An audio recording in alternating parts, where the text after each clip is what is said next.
Good morning. Today we are going to start reading the book entitled Charlotte's Web by E.B. White. Charlotte's Web, though we're going to read this together as third graders, though it's referred to as a children's story, this is no kids book. This is a heavy-duty book where we are going to explore three main themes. One of them is death. Death is a theme that plays a large role throughout this book, and we're going to explore death in a few different ways. Another theme is change. How people change, how animals change, how we begin by behaving one way and how we may have opinions and outlooks, and then we change to now seeing something in an entirely different way with new opinions and new outlooks. And the third one is innocence, where we might begin by having a view of faith in the world, that we can save everything and everyone, whereas that might not be the reality.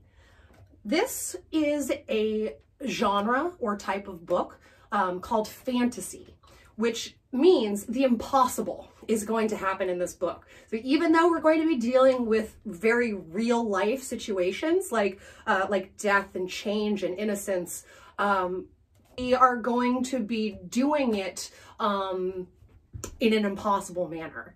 And what that means is, though we do have one of the main characters is a girl, and another main character though is a talking spider. A spider that can not only talk, but can also spin messages in her spider webs because she wants to be able to communicate with another person. Another main character is Wilbur the pig.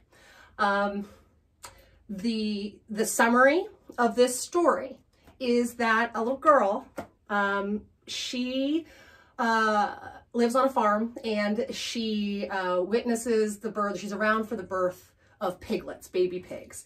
And one of those babies is a runt, meaning it's smaller than its brothers and sisters. It's not really being included immediately or naturally by its brothers and sisters. We call an animal that is born and looks and behaves this way the runt of the litter. It's the little guy of the litter. So the girl decides that she's going to take care of that little pig, because if she doesn't, that little pig is going to be immediately slaughtered or killed. Farmers, in reality, tend to not want to or need to support the runts of litters. They are often slaughtered or killed, as happens with pigs.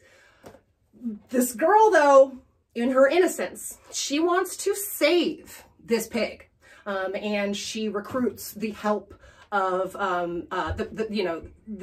pig in its battle to live, because it's aware of its battle. Recruits the help of the spider, which, as I just looked over, my goodness, there's a big one right there.